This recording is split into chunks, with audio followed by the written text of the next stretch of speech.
expensive, to be completely honest. Like, you can get decks for, less than $10. Some of the decks here that people are battling with cost about, 7 tickets, which is fairly inexpensive. That's just pretty sweet. Less than actually buying Moto. Yeah. So, Flip This is going to have a good start. Gitaxian Probe's going to check out Or's hand, and he's going to play a Delver of Secrets. So, if he's able to protect this Delver for the next handful of turns, he could very easily steal this game right out from underneath Or's. Oh yeah. I'm sure Or's is like, I gotta play this matchup again. He's a good sport, though. By the way, I wanted to touch on this again now that we have everybody here. The graphics, some of the graphics, of course, Chris put everything together, but while we were waiting in between rounds, those graphics were put together by the one and only Telemocus. That's Andrew Parnell. Is it Parnell? Yes. He's fantastic. Yeah, he's basically doing all the graphics for us for the cast. So next week we'll have... For free. Next week we'll have, for free.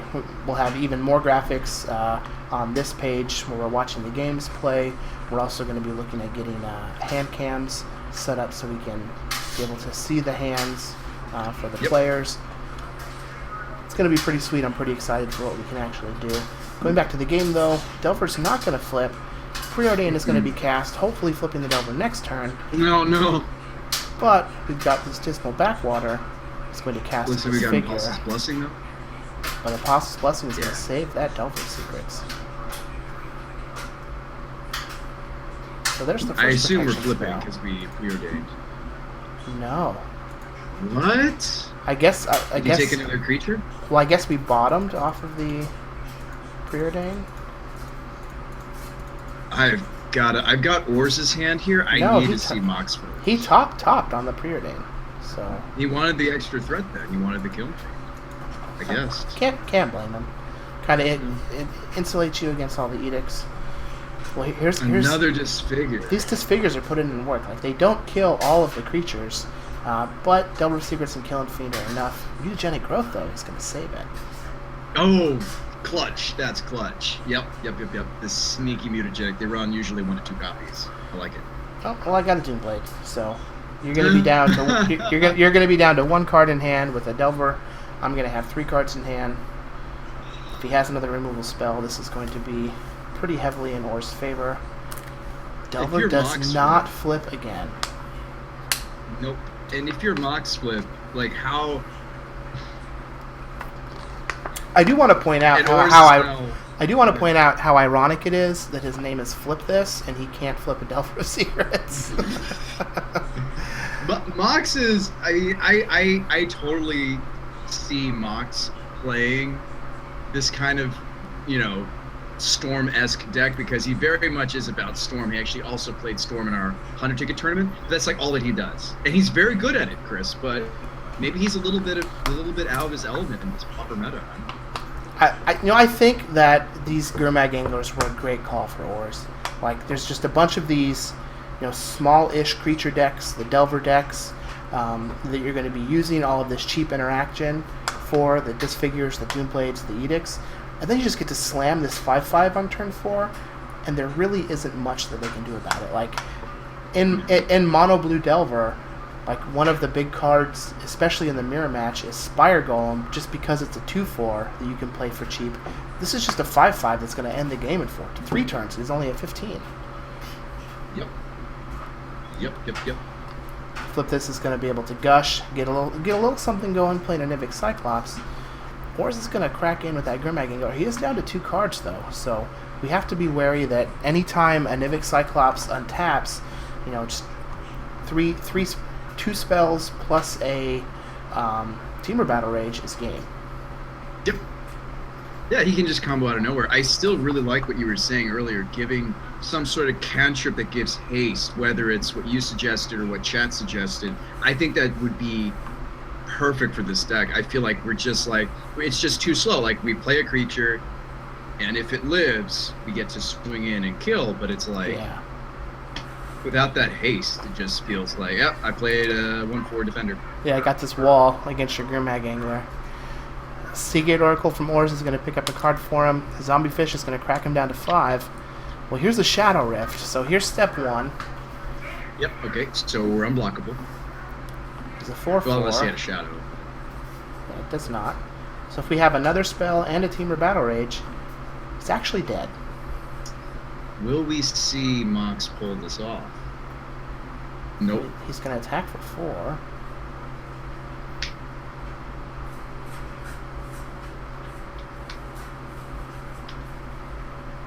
Are we going to see some bolts fly? Maybe. Yeah, I think he doesn't have the Battle Rage. Just looked at his hand. Sorry to kind of spoil that. Well, there's bolt number 1. Looks like it's going to target... Oh, if he has 2 bolts for that Gurmag Angler, that's not bad. Actually, this might be good enough. You're right. Okay, so toasting the Gurmag, pumping the Nivix simultaneously.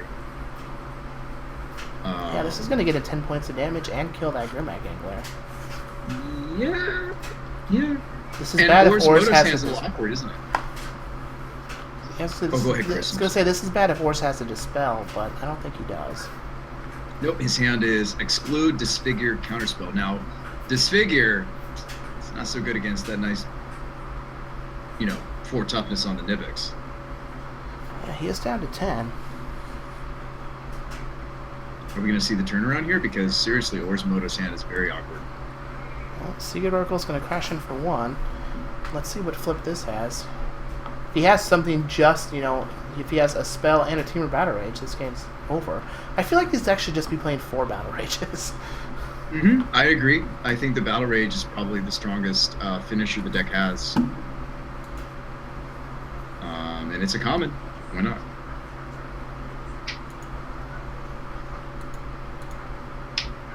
Alright, so here we have a Mold Drifter is going to draw some cards.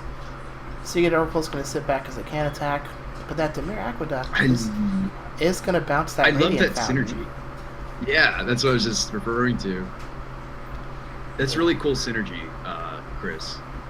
Yeah, I like it a lot. It makes me not hate the Aqueduct.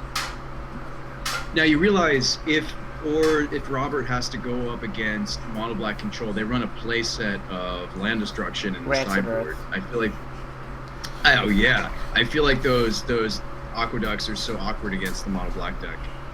Well, here we have... Everywhere else seems sweet. I wonder why he played Killing Fiend before Teamer Battle Raging here. I think that I would have held the Killing Fiend back just to threaten potential lethal. Now as it stands... Well, I guess if he has a spell, it's still lethal.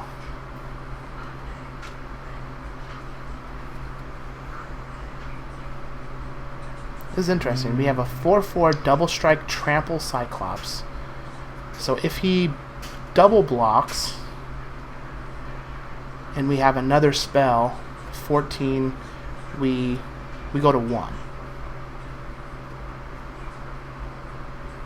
Well, interestingly enough, I'm looking at Moxflip's hand. It's just an island, So, and Robert's hand is going to start to come to fruition. I'm seeing him sit on double counterspell. He's got the fountain usage. You told us that he picked up off of the Aqueduct. He's in this Disfigure is going to toast this Kiln Fiend. So it's not looking good for. Well, we still have to answer the Cyclops though. This is awkward. Chris. Yeah, we still have to answer the Cyclops. This is double striking and trampling. So if he. If he only blocks with the Seagate Oracle, we're going to take 5 and fall to 5. Yep. Then we're just real vulnerable to some number of Shadow. What's the Shadow card called again? Shadow Rift or Apostle's Blessing or something. Oh yeah, anything off the top like that's live.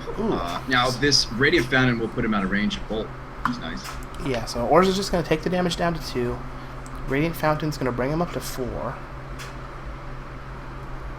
Disfigure's going to kill the Killing Fiend. Yep.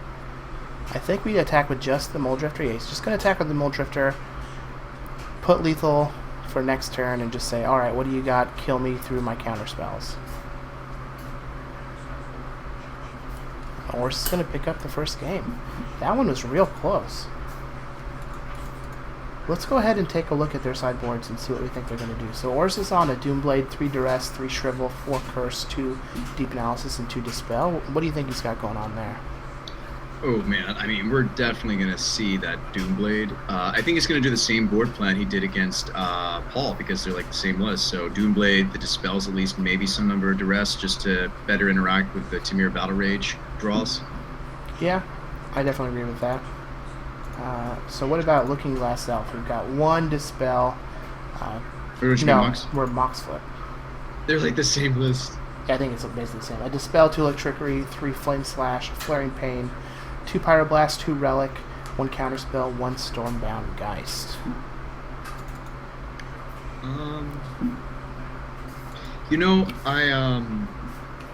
The way I feel about this, well, actually, I see 3 Stormbounds. We're looking at the same sideboard. Yeah, 3 Stormbounds. Oh, okay. I feel as though maybe Paul over sideboarded, although he did take the game against Jeff, so maybe there's no justification there. I think the Geists come in. I think you consider some number of Relic. I think you definitely consider the Pyros and the Dispel. I don't like that random Counterspell. I feel like the mana just doesn't feel good for Counterspell. Wait, how do you feel about that one of Counterspell? I mean, I think you have to bring it in. Like, just having 1 extra spell to stop what he's trying to do. Also, like a turn where Ors taps out for a Gurmag Angler to try and present a blocker. If you can snag it with a counter spell and then steal the tempo back, it's pretty huge. And then you can just wombo combo off. Do you cut some number of bolts? I know it has some target. It does have a target, right? It hits both Oracle and Mold Drifter nicely, but I think you have to keep some in. It's just like 6 damage with your pump creatures, right? Yeah, but like, how are we gonna There's a lot of cards we're thinking about bringing in. I think that was something that maybe Paul was struggling with. I don't really like the mutagenic because yes, there are disfigures. I don't know how you feel about the mutas. I mean, I think you can cut the mutas. Okay. Well, we'll see how. Actually, I'm catching a glimpse of how he's boarding, and same with Robert. It looks like he is going to run 1 Relic, and he is trimmed on. He did trim a Bolt. Okay. Oh wow, he trimmed both Shadow Rifts, Chris. That's interesting. I can see that. I mean, Ors doesn't have a whole ton of creatures. Awkward hand for Mox. Yeah. That's a better melody. This Relic just keeps coming in, and I don't think I like it. Yeah, I mean, it doesn't really do much other than slow down a Gurmag, right? Yeah, like, I don't think that's the angle you're trying to fight this match on. Like, if we're already having trouble with, figuring out cards to pull for siding, like, I don't think Relic is what we want to be bringing in. Right, we want a high density of spells to just wombo combo. Yep. Yeah, you want to steal that 1 turn where you can get around that 1 removal spell and just pump, kill. I agree. I totally agree with you, Chris. I think that the Relic is probably weird. Like, maybe that was better served as the 4th Lightning Bolt. Yeah. There's that Stormbound. And Stormbound's Ors just doesn't have a counterspell here. Yeah, this is going to be very good. So, Ors does have a Dismal Backwater and a Radiant Fountain, and he's basically just going to have to use a removal spell on the front side of the Stormbound Geist, and then try and use a removal spell on the back side of the Stormbound Geist. And if Moxflip has just some number of counter spells or ways to stop that from happening, this could be real tough. Oh yeah, like I mean, I'm looking though at Robert's hand. It looks like he does have some removal to burn, but not all that much. It's a second edict. He does have the zombie fish though, so the Relic is going to waterlog that Angler for some time. Maybe even indefinitely if Mox never pops the Relic, right? If he just keeps diligently every turn exiling something. Yeah, I think maybe if I'm in Or's spot, I just shave some of these Anglers against the Delver decks, because they're just gonna continually bring in these the relics. Even if I don't think that it's the correct thing for them to do, they're still going to be bringing them in, and you can just kind of level them a little bit. I agree, and it's funny, like for Robert to go against basically the same 75 twice in a row. Like, no offense to Mox or Paul, they of course had no idea that they were playing the same archetype. You know, same can be said for our mono black control players. It doesn't really beg a lot of, I wouldn't say originality, but it's just them having like the same exact list, and then Robert getting to cleave through both of them here. I can easily see Robert take this game as well. Yeah. Well, Oris is going to use a Chainer's Edict. It's going to get rid of a Nivik Cyclops. He's going to gain 2 more life from a Radiant Fountain and pass the turn back. Okay, so that relic is going to be sacrificed on his end step to get rid of another Edict and draw a card. Yeah, it looks like he's just digging for action. But now the Angler can come to fruition, Chris. Yeah, in a few turns. The Angler was huge last game. Yeah, so we're just going to get a hard cast Muldrifter, draw a couple cards. We might just see this Muldrifter chump, and then Angler be cast off in 6 mana next turn. Yeah. Oh, laundry's done. Yeah. Need clean clothes. Alright, so Stormbound Geist is going to keep rumbling in. Horse is going to fall down to 16. I feel like he's just going to stabilize, though, with this sea of Muldrifters, isn't he? That's what it looks like. Yeah, the card's ridiculous. I hang on a second. Let me just do a quick scan. Is every single late game blue deck that we're featuring in this tournament Muldrifter deck? Well, yeah, it's just the best card. Drifter. I think Muldrifter is probably the best card in Pauper. Drifter. Hang on, not Drifter. Base combo deck. Drifter. I think Squadron Hawk's and also Drifter. I think Squadron Hawk's also very good, and Core Skyfisher is also very good. We see some Skyfisher decks, but no Squawk Hat decks. Yeah. I think Muldrifter is just the best card in Pauper. Card is pretty stupid. I like it. And we might just see a 7-mana Gurmag Angler here. Although Oris has 7 cards in hand, so I'm sure he has plenty of options. I really can't wait till we get to see Scott on camera, because like it just attacks Pauper from a totally different angle. Like, it basically, instead of drawing cards, you tutor for cards every turn. That's kind of your card advantage engine. What deck is Scott playing? Scott's playing the Rebellitron list I gave him. Okay. It's White Rebels with a black splash for a couple cards. It seriously, though, pumps out a lot of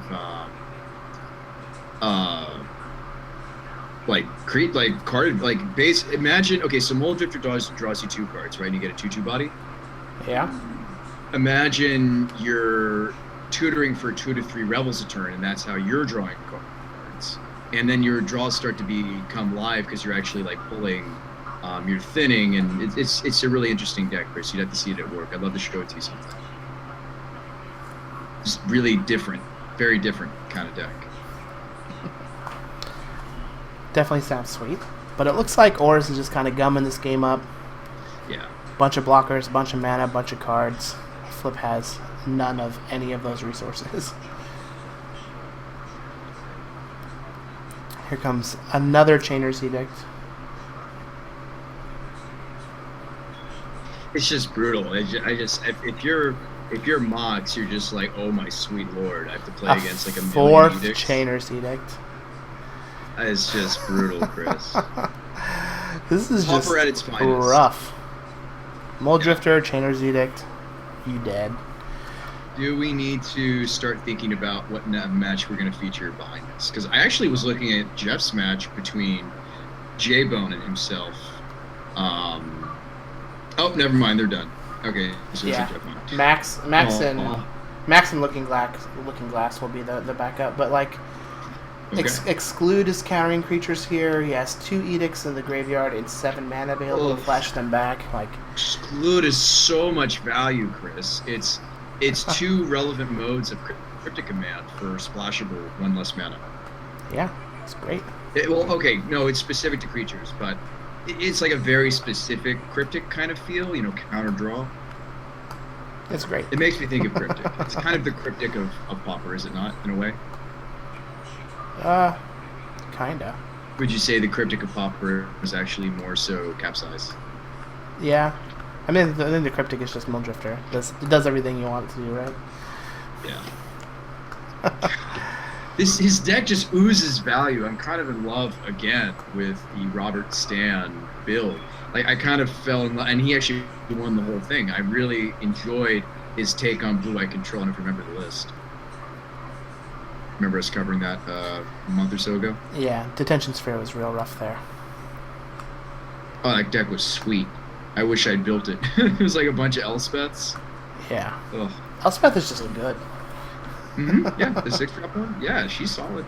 A lot of people, they don't have respect, but she's a situational board sweeper into ridiculous board presence into you ultimate her and you're dead. Well, Flip has one card in hand, and Horse now has a Gurmag Angler on the battlefield. He's going to take the match 2-0. For those of you just joining us, I'm Chris VanMeter here with Bruce By, the Magic Guy. We're bringing you coverage of the Cardhoarder Network Stream Challenge, Pauper Streamer Challenge. Horse is going to pick up another win here against Moxflip, 2-0 on Blue-Black Control against Is It Blitz. Our next backup is going to be Max Longitude.